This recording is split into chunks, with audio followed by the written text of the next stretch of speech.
Sir इसी से लेके ना मुझे हमने पढ़ा है, हमने देखा है कि जब महाभारत का भी जो वॉरफेयर था उसमें सेट रूल्स होते थे, लोकेशन डिक्लेयर्ड होती थी, इस दिन से शुरू होगी जो लड़ाई, और उसके टाइम तय होता था, सनराइज टू सनसेट, सनसेट के बाद कोई किसी के ऊपर अटैक नहीं करेगा, उसके भी रूल होते थे, पॉलिसी प्रोसीजर रूल्स के अकॉर्डिंगली लोग ऑपरेट करते थे। और जैसे कुरान में भी कहीं पे जिक्र है जिसमें एक पोर्शन है जिसको आउट ऑफ द कॉन्टेक्स्ट बहुत ही ज्यादा नेगेटिवली प्रोपोगेट किया जाता है कि जहां नॉन मुस्लिम मिल जाए वहां उनको मारो काटो और उन्हें जाने ना दो।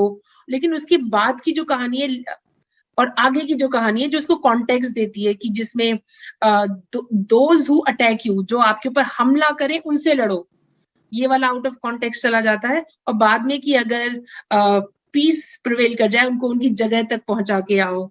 तो आउट ऑफ द कॉन्टेक्स्ट जो चीजें जाती हैं वो भी नेगेटिवली प्रोपोगेट करती हैं डिफरेंट बिल्कुल सही कहा, कम्युनिटीज। जी बिल्कुल सही है। लेकिन असल में क्या होता है, मैं आपको बताऊं रूपा, होता यह है कि डिस्कशन में दो ग्रुप्स होते हैं जो अपने अपने पॉइंट स्कोर कर रहे होते हैं ना। एक ग्रुप बात समझना चाहता है ना दूसरा समझना चाहता है।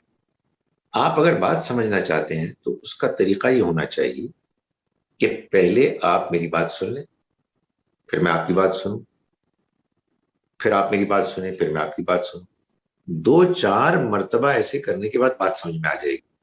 कुछ आप क्वेश्चंस रेज करेंगी, मेरी बात की कंट्रोडिक्शंस मुझ पे वाजे करेंगी, मैं बात आपके सामने क्लैरिफाई कर दूंगा, या क्लैरिफाई कर लूंगा, या मेरी बात की कंट्रोडिक्शन सामने आ जाएगी। अब आपने जो बात की है, मैं फिर ये रिक्वेस्ट करता हूं कि कुरान मजीद में चूंकि दोनों तरह के जिहाद बयान हुए, वो भी कि जो सिर्फ रसूलों पैगंबरों के साथियों का जिहाद है, और वो भी कि जो सब जमाने के लिए। तो जब रसूलों के जमाने का जिहाद के जो अल्लाह मालिक की पनिशमेंट है, उसकी सजा है, उसको बयान किया जाएगा तो यही कहा जाएगा ना कि इनको पकड़ो और मारो। इसका कोई ताल्लुक किसी और कौम के जमाने के लोगों से है ही नहीं। तो अब ये बात अगर फर्ज कीजिए कि मैं किसी नॉन मुस्लिम को बताता हूं और वो कहे जी मुझे अभी बात समझ में नहीं आई है, तो मैं और बताऊंगा, मैं कुरान के पैसेजेस लेके बताऊंगा, और मैं ये बताऊंगा कि कैसे ये वर्सेस अब प्रैक्टिकली एप्लीकेबल नहीं है। ये एक खास कॉन्टेक्स्ट, एक खास जमाने की है जिसमें अल्लाह ताला मालिक खुद बता रहा है कि ये उसका अजाब है।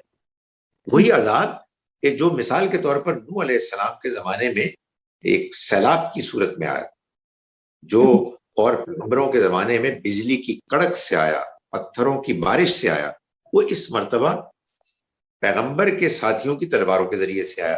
अब उसको अगर लोग, अनफॉर्चुनेटली मुसलमान भी बाज ऐसे हैं कि जो कहते हैं हमेशा के लिए, तो उसके बाद कोई जो बाज नॉन मुस्लिम हैं वो कहते हैं देखिए आपके मुसलमान तो यही कह रहे हैं, और जाहिर है कि ये एक अनफॉर्चुनेट कंफ्यूजन तो है जिसको हमें क्लैरिफाई करना, इसको क्लैरिफाई करना बहुत जरूरी है सर, क्योंकि मैं जानती हूँ बहुत सारे ऐसे लोगों को जो इसी कॉन्टेक्चुअल एक जो फ्रेम है और एक जो डिस्कोर्स है जिहाद से रिलेटेड, वो सबसे ज्यादा जो एक वेरी सेंसिटिव, एग्रेसिव एंड बहुत ऑब्जेक्शनेबल हो जाता है नॉन मुस्लिम्स के लिए भी। और वो लोग, वो मुस्लिम्स जो इसका कॉन्टेक्स्ट ही नहीं समझे, जैसे आपने अभी कहा पूरी कुरान में दो एक डिस्कोर्स है, एक in that time and age, in that context, उस वक्त के लिए वक्ती बातें थी, कुछ पूरे जमाने के लिए हमेशा के लिए बातें थी, लेकिन ये मुस्लिम्स में भी क्लियर नहीं है सर।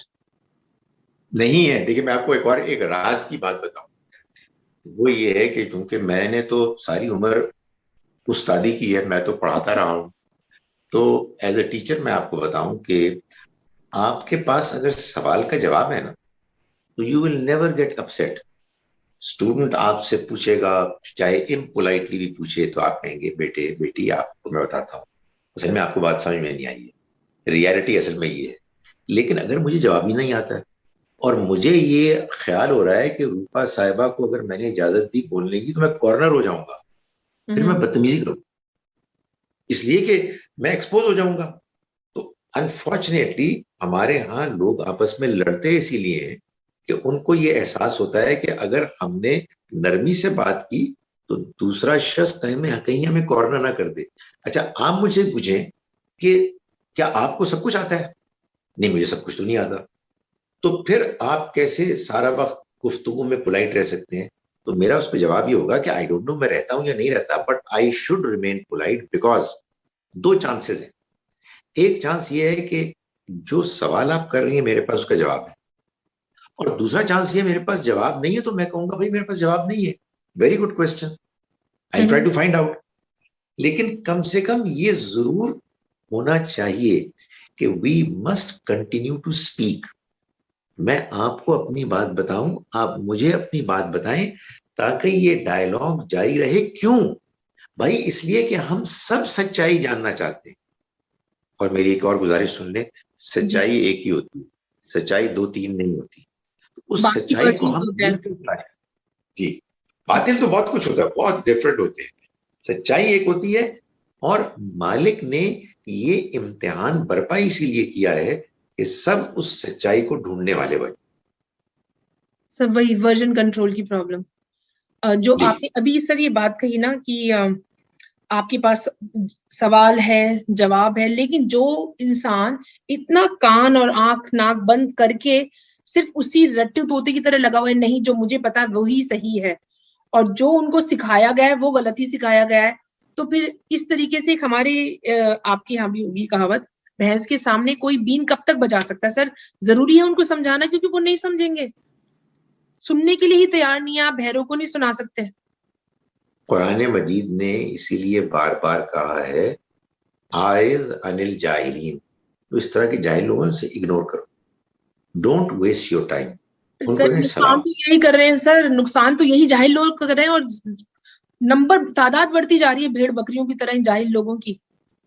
मैं आपको ये बताऊं, आप सही फरमा रही हैं, और जाहिर है आपने इसका मुजाहिरा देखा होगा जिस वजह से आपके अंदर ये जज्बा है, मगर रूपा बी रेस्ट एश्योर्ड, ये अपने कोर में थोड़े होते हैं, मगर वो अपने प्रोपेगेंडे की फोर्स से लोगों को मुतासिर करते हैं।